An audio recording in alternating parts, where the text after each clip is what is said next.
pas d'héritage. Mais si on a un héritage, c'est parce qu'il y a un agneau qui a été immolé à la croix, qui a fait de nous des enfants de Dieu.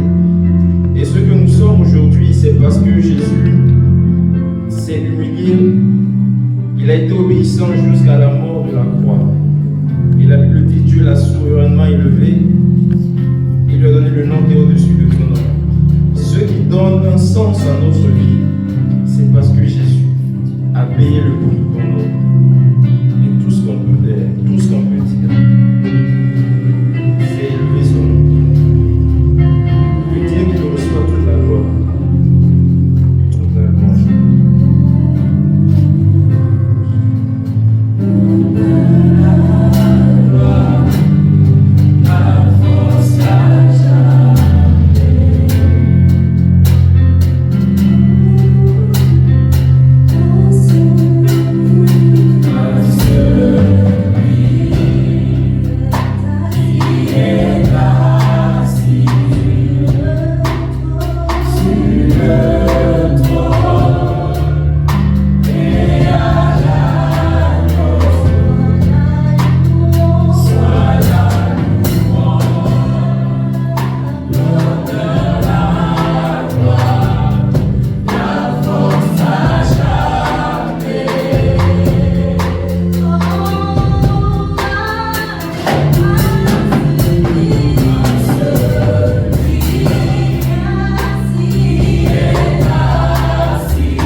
Dispose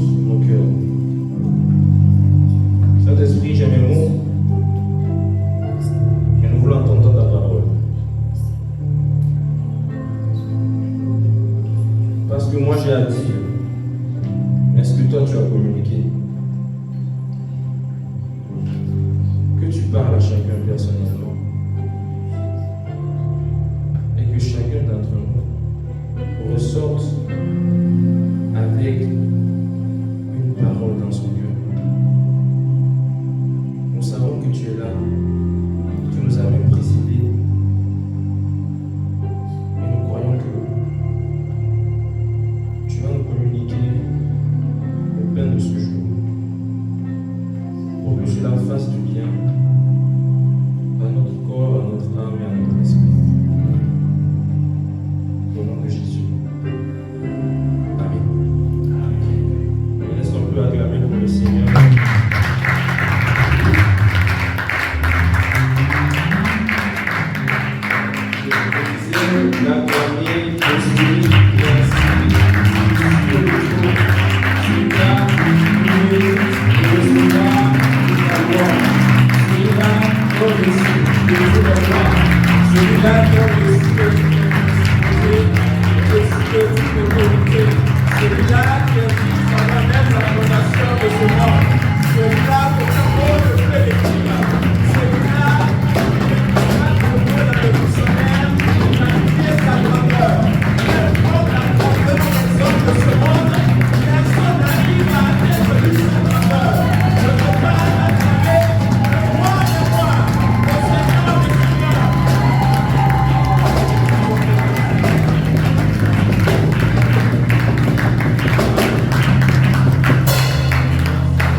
Merci au bureau de la jeunesse de Tétouan pour l'accueil, pour l'invitation. C'est une énorme responsabilité de parler toujours de la part de Dieu. Parfois on se demande est-ce que nos mots sont suffisants pour communiquer ce qu'il a à dire. Mais heureusement que c'est par son esprit qu'il agit, pas selon mes mots. Et je crois que ce qu'il a à nous communiquer, chacun le recevra ce matin. Amen. Nous sommes là dans le cadre de l'anniversaire de la jeunesse depuis vendredi. On parle de vivre son héritage en Christ. Mais avant d'entrer dans ce thème,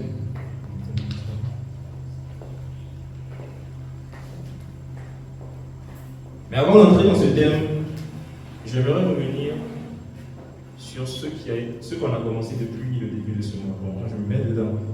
On parle seulement de la fidélité infaillible de Dieu. C'est le thème du mois. Avant même de parler d'héritage, c'est parce que Dieu est fidèle. Il est fidèle à ses promesses. Je l'ai dit hier que c'était d'abord un projet, un plan qu'il avait formé. Il peut décider de faire un projet et ne pas réaliser ce projet-là. Mais d'abord, le fait que Jésus soit mort sur la croix pour nous, ça montre la fidélité de Dieu. Il n'était pas obligé. Rien ne l'obligeait à faire cela. Mais parce qu'il voulait tellement nous communiquer cet héritage, il a dit non, il faut que je vienne et que je donne ma vie. Et Dieu, il est fidèle à son héritage que nous avons reçu. Vous savez, la fidélité de Dieu n'a rien à voir avec la fidélité des hommes. Un homme peut te donner quelque chose et puis, après, selon ta manière de te comporter, il reprend sa chose, il dit non, c'est bon, je ne te donne plus. Mais Dieu, son héritage qu'il nous communique, il dit, il est toujours avec nous. Peu importe ce que nous faisons ou ce que nous ne faisons pas, il est là, il reste et il demeure. Donc le fait d'avoir un héritage, ça vient de sa fidélité. Et le fait de continuer à vivre cet héritage-là dépend de sa fidélité. Je l'ai dit hier, on ne peut pas vivre notre héritage sans son aide. C'est lui qui nous aide à marcher dans ce qu'il a prévu pour nous. Et il nous dit, même quand nous faiblissons, même quand nous faillissons, lui il est toujours là, il est toujours présent pour nous amener à vivre cet héritage. Parce qu'il le veut plus que nous. Il veut plus que nous vivions cet héritage-là. Et c'est sa volonté pour nous. Il veut qu'on sache que peu importe les saisons, peu importe les circonstances, peu importe ce qui arrivera, il demeure. Et rien, si j'aime ce passage dans Romains qui dit, rien ne nous séparera de l'amour de Dieu manifesté en Jésus-Christ. Ni la mort, ni la vie, ni les anges, ni le siècle présent, ni le siècle à venir. Peu importe ce qui peut arriver, rien ne nous séparera de l'amour de Dieu manifesté en Jésus-Christ. Le fait qu'on ait reçu cet héritage, ça vient de son amour. Et il continuera de manifester cet amour-là. Je veux te dire ce matin que Dieu est fidèle à son héritage qu'il nous a communiqué. Dieu est fidèle à l'héritage qu'on a reçu. Peu importe la manière dont nous sommes faibles, lui, il reste toujours près de nous pour nous amener à vivre cet héritage-là. Et c'est ce qu'il attend de nous. Il dit, il veut que toi et moi, nous vivions cet héritage qu'il nous a donné. Il ne veut pas que ça reste juste des promesses. Il ne veut pas que ça reste juste quelque chose qui est écrit. Mais il veut qu'on entre dedans, qu'on vive réellement ce qu'il veut qu'on vive. Voilà pourquoi lorsque je préparais ce message, je me suis dit, Seigneur, quel est le message particulier que je dois communiquer ce matin? Il y a une phrase qui est montée dans mon cœur et que j'ai considérée comme le thème de ma prédication ce matin. La phrase est: c'est le moment de briller. C'est un message que Dieu t'adresse personnellement ce matin. Il dit, c'est le moment de briller. Je ne comprenais pas jusqu'hier. Lorsque je suis arrivé hier, on a passé un temps dans la présence de Dieu, un merveilleux moment. Mais j'ai pu comprendre pourquoi Dieu a dit c'est le moment de briller. Il y a, je vais dire, un potentiel. Ce n'est pas pour vous flatter, mais il y a quelque chose de particulier que Dieu a placé dans cette jeunesse. C'est pas pour vous flatter, je sais pas de quoi je sais. Mais Dieu dit à chacun de vous, c'est le moment de briller. Il y a quelque chose en vous, peut-être que certains ne le réalisent pas. Il y a une grâce qui vous a communiquée, peut-être que vous ne le réalisez pas. Mais avec ce héritage-là, avec ce que j'ai déposé en vous, c'est le moment de briller. Vous savez, nous savons qu'il est important de vivre cet héritage-là. Mais une chose à savoir sur cet héritage, c'est que si je dois résumer l'héritage qu'on a reçu, c'est la personne de Jésus. Dieu dit qu'il a tout mis en Jésus. Pour dire que lorsque nous recevons Jésus, on entre en possession de notre héritage. C'est ce qu'on a dit hier. Elle dit que nous avons tout pleinement en Christ. Christ, il habite toute la plénitude de la divinité. Donc le fait de recevoir Jésus, c'est recevoir tout ce que Dieu veut nous donner. En Jésus, on a accès à tout ce que Dieu veut nous communiquer. Vous savez pourquoi? Parce que notre vie n'est tellement pas bonne, Dieu s'est dit, je veux que vous viviez une vie qui est meilleure à votre vie. Mais pour que vous viviez cette vie-là, il faut que je vous donne ma vie. Voilà pourquoi Jésus vient mourir sur la croix pour donner sa vie, afin que nous ne vivions plus notre vie, mais que nous vivions lui, sa vie à lui. Et lorsque nous sommes en Christ, nous sommes en train de dire comme Paul, ce n'est plus moi qui vis, mais c'est Christ qui vit en moi. Et là, c'est l'héritage précieux que nous avons reçu. Vivre mon héritage, c'est avant tout vivre la vie que Dieu veut que je vive. Est-ce que je cherche à vivre la vie qui me plaît ou je cherche à vivre la vie que Dieu veut me communiquer? Lorsque je cherche à vivre mon héritage, c'est de me demander, lui, est-ce que... Parce que ce qui est clair, on a reçu la vie de Christ en croyant en lui. Mais il veut qu'on vive cette vie-là. Il ne veut pas qu'on vive la vie qui nous plaît.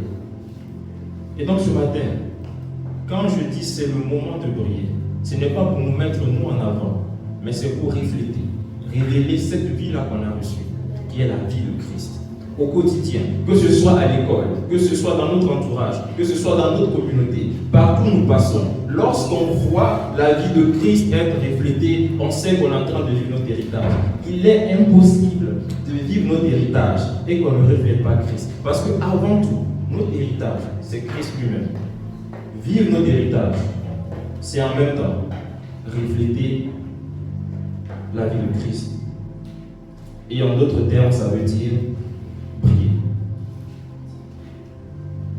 Je nous propose ce matin le texte, j'ai préféré garder le texte, un texte dans le livre d'Éphésiens, chapitre 5,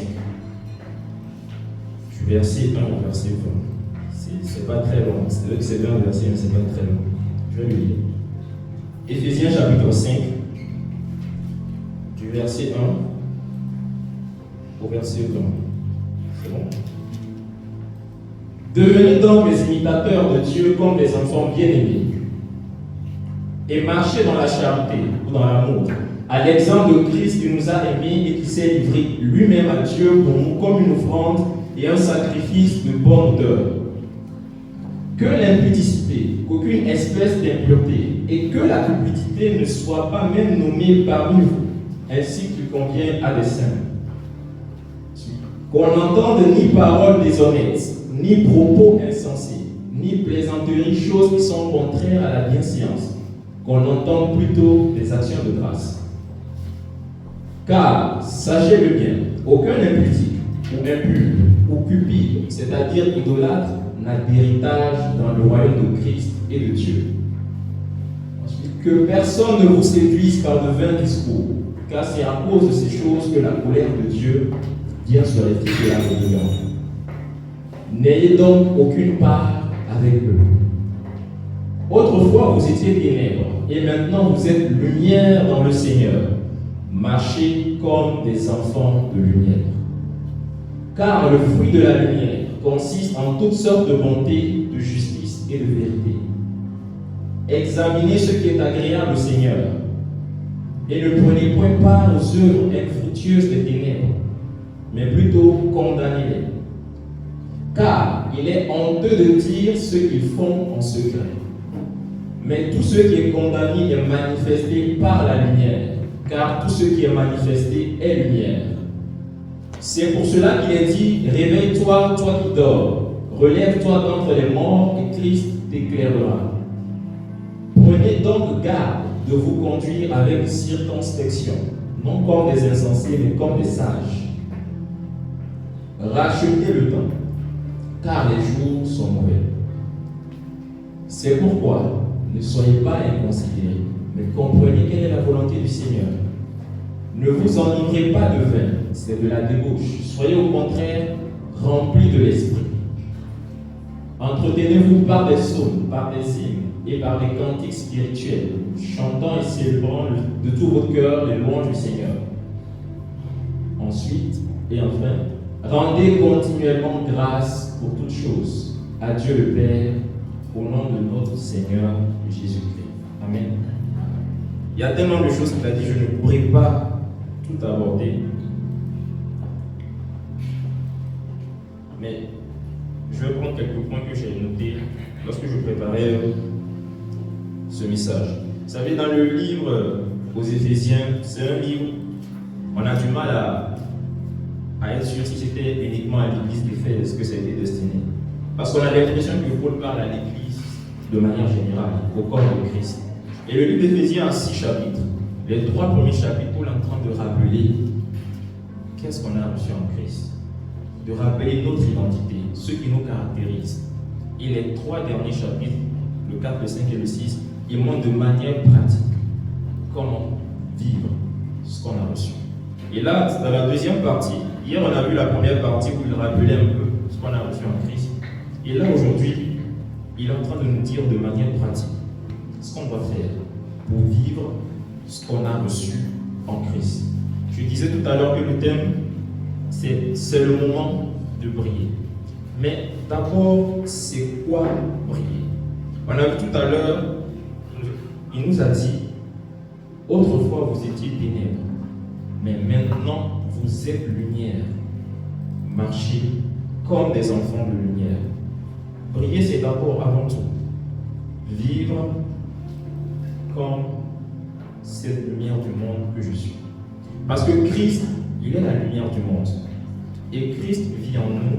Il fait de nous aussi une lumière pour éclairer à notre tour les autres. Donc lorsque je suis en train de dire briller, c'est refléter cette lumière-là qu'on a reçue.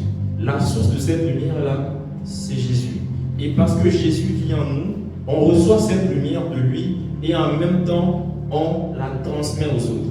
Donc lorsque je reçois la lumière qui vient de Dieu, en même temps je suis en train de la transmettre. Et Dieu ne veut pas juste qu'on dise qu'on a reçu sa lumière, mais parce qu'on a reçu sa lumière, ça fait de nous aussi un transmetteur de lumière. Et c'est pourquoi il nous a dit que nous sommes des enfants de lumière. Lui qui est la lumière du monde, il fait de toi et de moi qui sommes en Christ des enfants de lumière pour qu'à notre tour, nous prions et nous éclairons les autres. Donc vivre notre héritage en Christ est fortement lié au fait de révéler Christ. Lorsque je suis en train de vivre mon héritage, je suis en même temps en train de briller, de refléter, de transmettre cette lumière-là aux autres. Pourquoi? Parce que dans la pensée de Dieu, il ne veut pas que toi et moi, nous soyons seulement des héritiers, mais il veut que tu engendres aussi d'autres héritiers. Il veut que par toi, d'autres personnes aussi entrent dans la famille de Dieu. Parce que dans le plan de Dieu, il veut que les hommes soient sauvés. Il veut que tous bénéficient de cet héritage-là. Mais nous qui sommes déjà dans cette famille,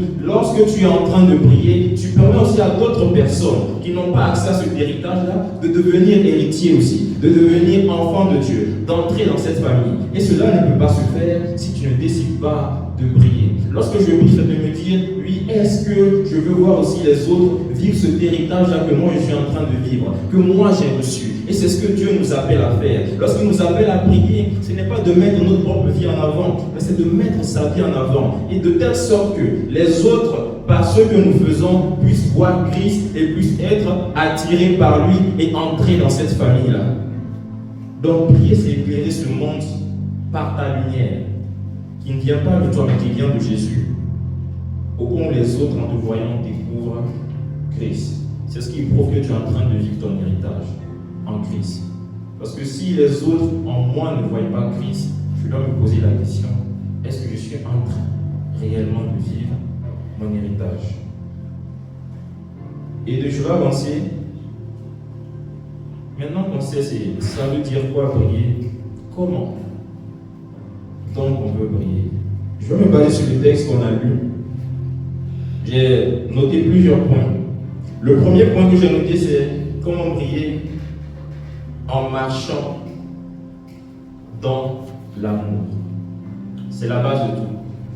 Je ne peux pas dire que je veux briller dans ce monde si je ne marche pas dans l'amour. C'est ce qu'il a dit au premier verset. Il dit, devenez donc les imitateurs de Dieu comme des enfants bien-aimés et marchez dans l'amour à l'exemple de Christ qui nous a aimés et qui s'est livré lui-même à Dieu pour nous comme une offrande et un sacrifice de bonne odeur.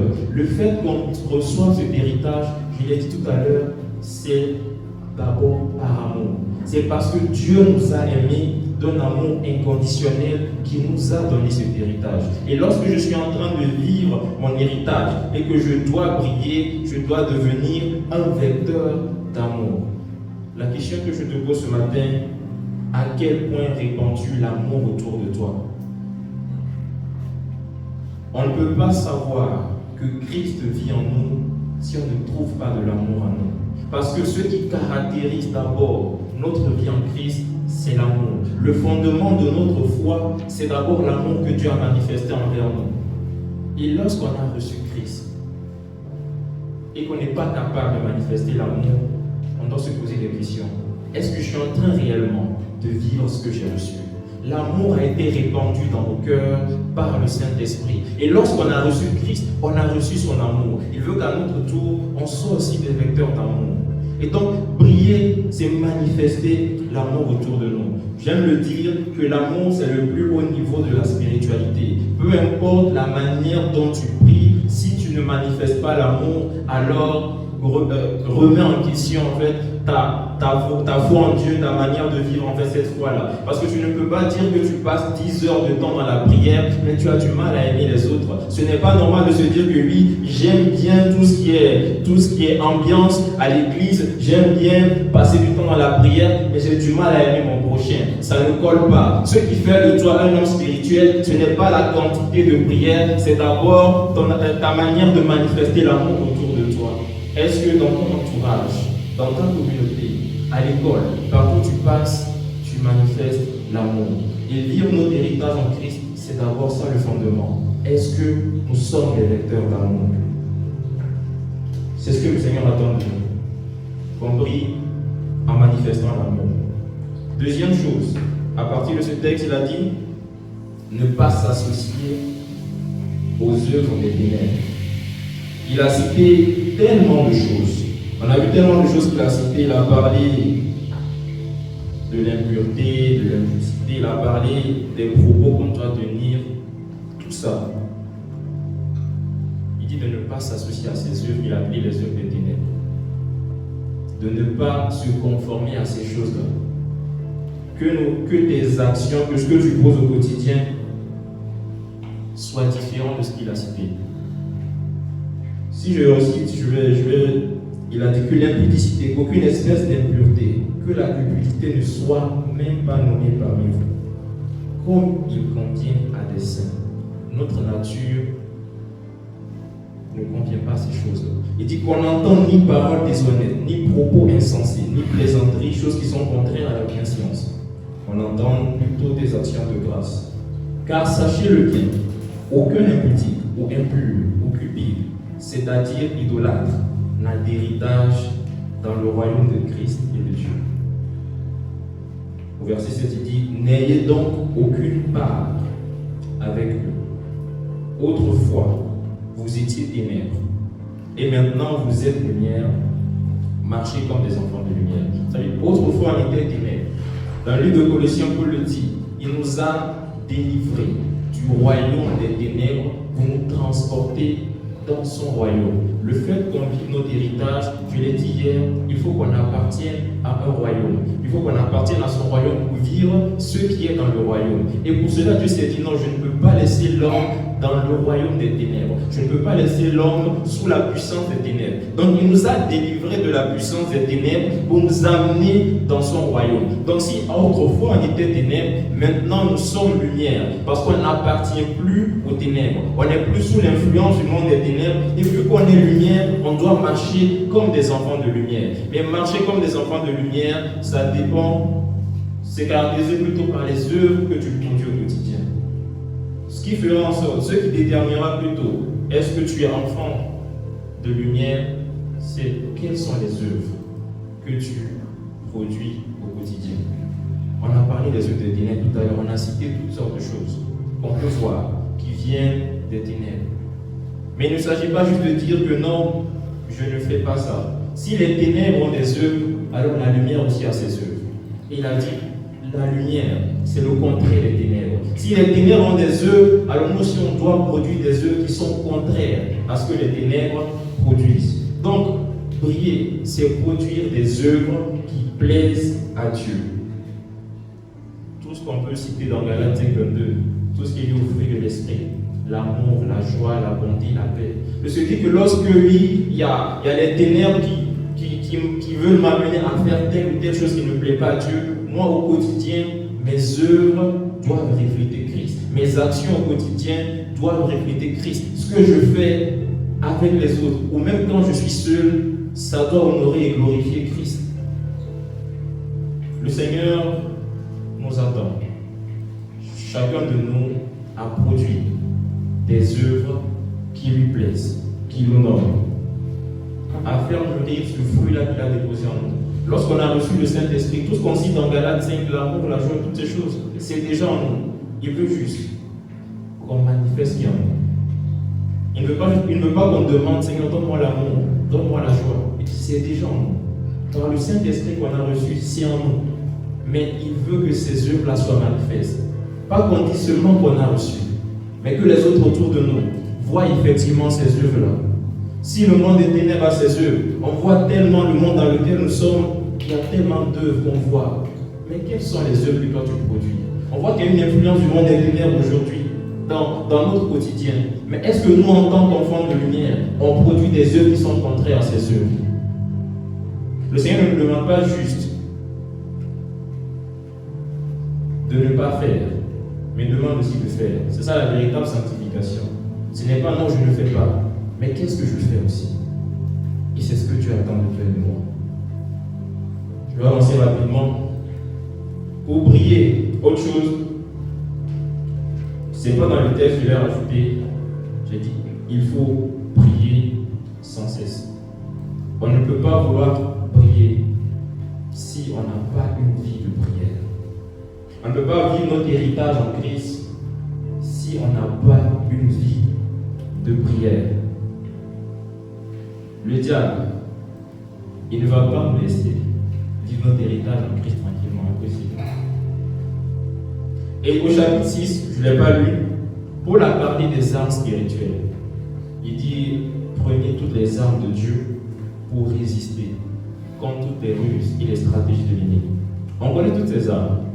Très bien, on connaît ce passage par cœur. Mais si vous remarquez bien, à la fin, lorsqu'il finit de citer toutes les armes, il dit, faites en tout temps, par l'Esprit, toutes sortes de prières et de supplications.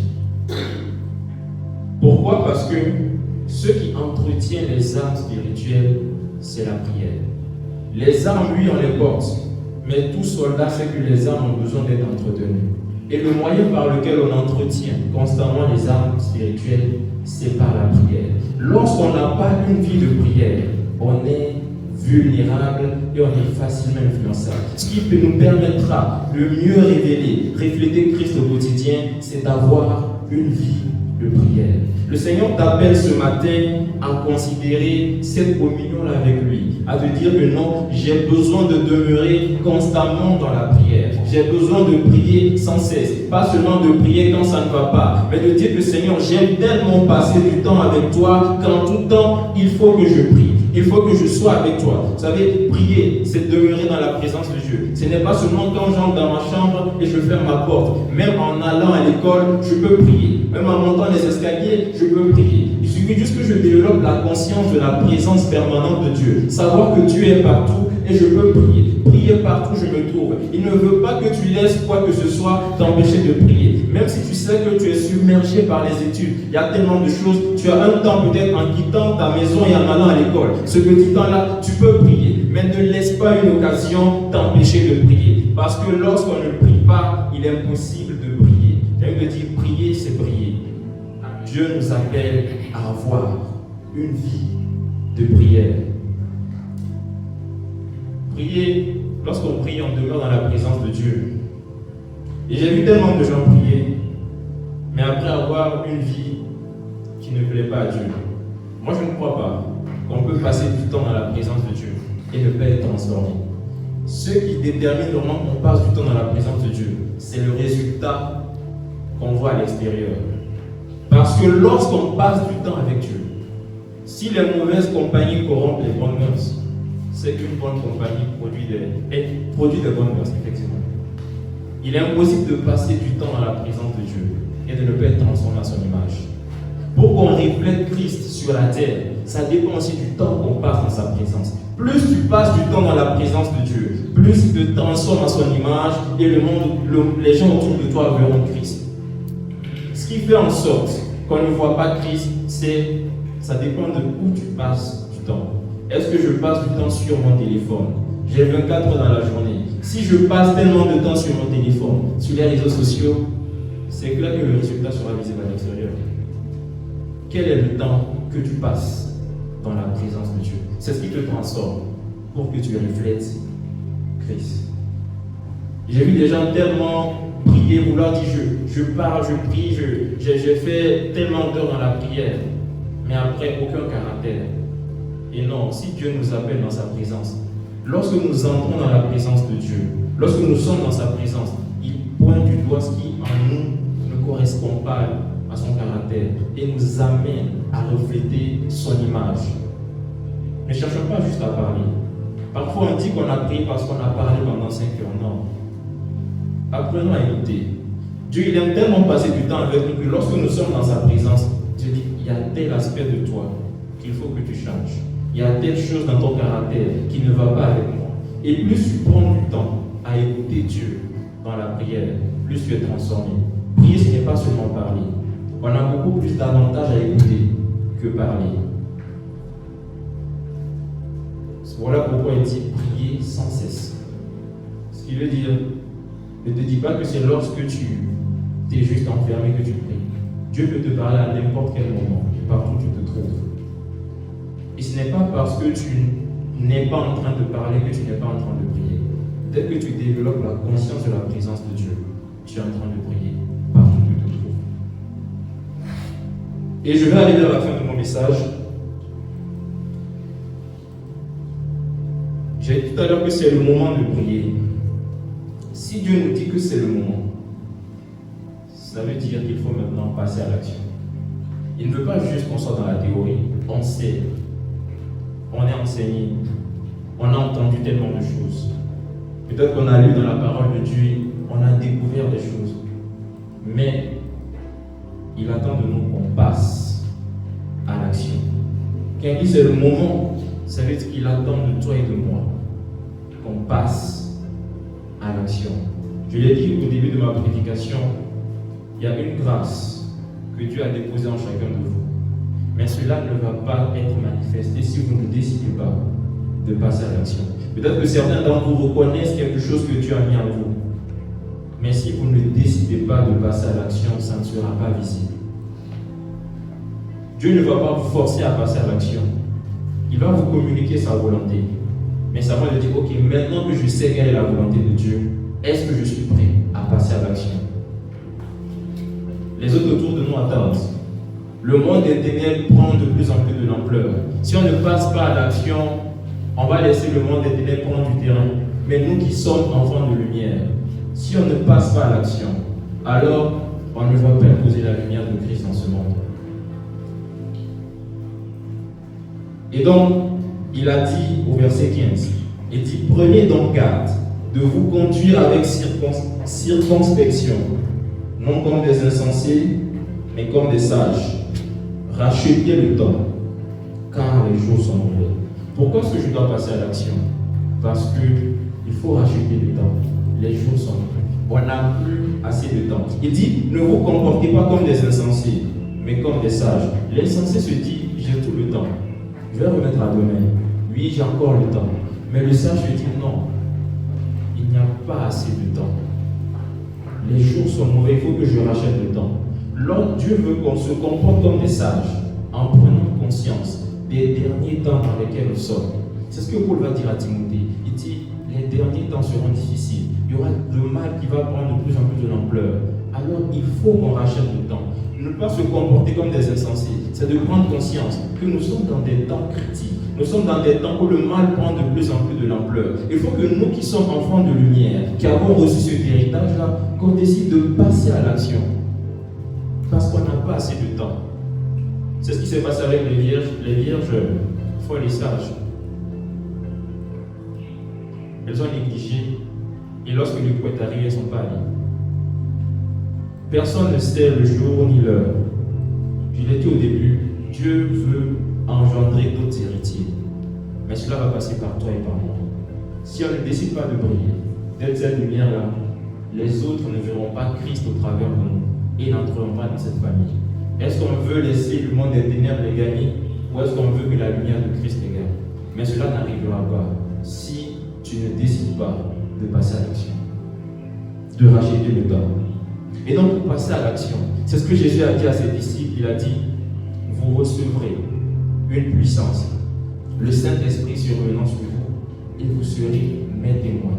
Il dit, oui, je sais que par vous-même, vous ne serez pas capable, en fait, d'être mes témoins. Mais je vais envoyer le Saint-Esprit qui vous permettra, qui vous donnera cette force, cette puissance-là, pour révéler Christ au monde. On ne révèle pas Christ avec son vocabulaire. Même si je parle très bien, ce n'est pas ce qui va attirer quelqu'un à Christ. Mais c'est l'œuvre de l'Esprit au-dedans de moi qui va l'amener à Christ. Voilà pourquoi il dit on a besoin du Saint-Esprit pour révéler Christ. On a besoin du Saint-Esprit pour être des témoins. On a besoin de cette puissance dans nous pour parler. Parfois, tu vas juste dire une seule phrase. Parfois, tu n'auras même pas besoin de parler. Mais en laissant le Saint-Esprit transformer qui tu es, les autres autour de toi verront quelque chose de différent et seront attirés. Parfois, on ne va pas attirer des gens à Christ par des discours, par des paroles, mais par la vie qu'on reflète au quotidien. Des gens viendront à Christ en voyant ta manière, donc la manière dont tu te comportes. Ils vont se dire, non, il y a quelque chose en toi que je ne vois pas parce que je suis les autres. Et c'est là qu'ils verront la lumière de Christ qui est en toi et seront attirés par cette lumière. Et c'est par la puissance que le Saint-Esprit produit en nous. Jésus a dit, vous ferez les œuvres que je fais.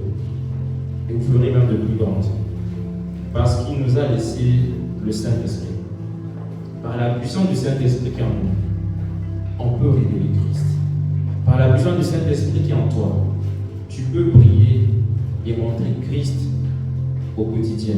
Vous savez, peu importe, je ne sais pas dans 10 ans, dans 20 ans, comment deviendra ce monde. Mais ce qui fera la différence, c'est ce que tu as reçu. Daniel et ses compagnons n'étaient même pas encore dans la nouvelle alliance, mais ils sont arrivés à Babylone. Il y avait quelque chose en Daniel qui faisait en sorte qu'il était différent. Et on arrivait à voir, jusqu'à même on disait non, il y a on employait un terme pour dire il y a le souffle des dieux en lui. Et lorsque des choses, Daniel manifestait certaines choses, la gloire revenait à Dieu. On dit, respectez le Dieu de Daniel. Rendez gloire au Dieu de Daniel. Pourquoi? Parce que Daniel a décidé de prier. Il a décidé de révéler ce qui est à l'intérieur de lui. Parce que le Saint-Esprit produisait en lui, il a décidé de montrer son monde. Il était à Babylone. Babylone, il y avait le mal qui prenait de l'ampleur. Ce n'était pas le royaume, ce n'était pas le peuple d'Israël. Mais malgré tout ce qui se passait à Babylone, il a décidé d'être qui il est et de refléter sa nature, son identité. Nous avons une identité que Dieu nous a communiquée. Et par la puissance du Saint-Esprit qui agit en nous, il veut qu'on décide de passer à l'action en se disant que ce qu'on a reçu, cette lumière qu'on a reçue, cette puissance qu'on a reçue, permettra de révéler Christ. Voilà pourquoi Paul a dit aux Éphésiens, vers la fin, il dit, ne vous enivrez pas de vin. C'est de la débauche, mais soyez remplis de l'Esprit. C'est ce à quoi on doit aspirer tous les jours. Qu'on soit rempli de l'Esprit. Être rempli de l'Esprit, ça ne se fait pas une seule fois dire je suis rempli de l'Esprit, c'est fini. Non, on doit aspirer tous les jours à la plénitude de l'Esprit. Pourquoi? Parce que le Saint-Esprit fait deux choses en nous. Il travaille notre caractère et il nous équipe. C'est ce qu'on appelle le fruit de l'Esprit et les dons de l'Esprit. En fait, là, parce que le Saint-Esprit vit en toi, il travaille ton caractère pour que tu aies le caractère de Dieu. Et en même temps, il t'équipe en te donnant des dons spirituels pour produire les œuvres que Jésus a faites et même faire de plus grandes. Pour révéler Christ au monde, on a aussi besoin à la fois du fruit de l'Esprit et des dons de l'Esprit. Et peu importe qui tu es, lorsque tu as reçu le Saint-Esprit, il t'a communiqué des dons, il t'a équipé pour pouvoir manifester Christ au quotidien. Et ce matin, je suis venu te dire que le Seigneur veut que tu prennes conscience qu'il t'a équipé. Parce que tu as reçu le Saint-Esprit, il t'a donné quelque chose. Il t'a donné plusieurs dons par lesquels tu vas révéler Christ et manifester Christ au monde. Est-ce que je prends conscience que oui, j'ai reçu une puissance qui vient du Saint-Esprit? Parfois, en me démontrant, en manifestant les dons que tu as reçus, les autres verront Christ et seront attirés par lui. Et c'est ce que j'ai compris hier. Quand j'avais dit que c'est le moment de prier, le Seigneur a déposé plusieurs dons. Plusieurs ne sont même pas conscients des dons qu'ils ont reçus. Mais il y a tellement de dons que le Seigneur a donné à chacun.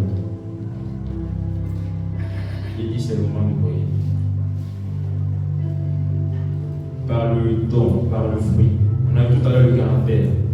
Le Saint-Esprit travaille notre caractère pour que par notre attitude, Christ soit révélé. Et aussi, il t'a équipé.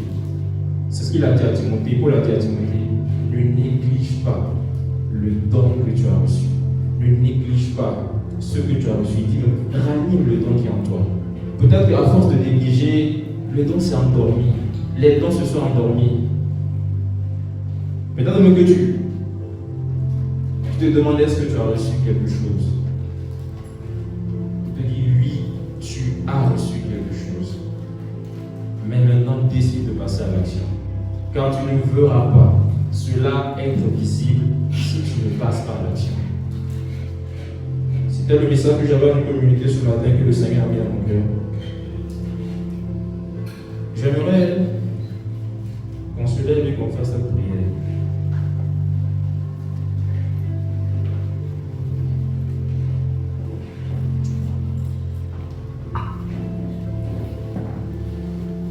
Tu vas dire à Dieu que tu es disposé, tu veux te laisser utiliser par lui.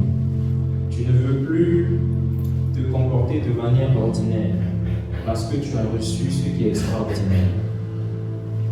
J'ai parlé du Saint-Esprit hier. Le Saint-Esprit en nous amène des choses. Et à ce chant-là, il dit: je suis disposé, je suis assoiffé.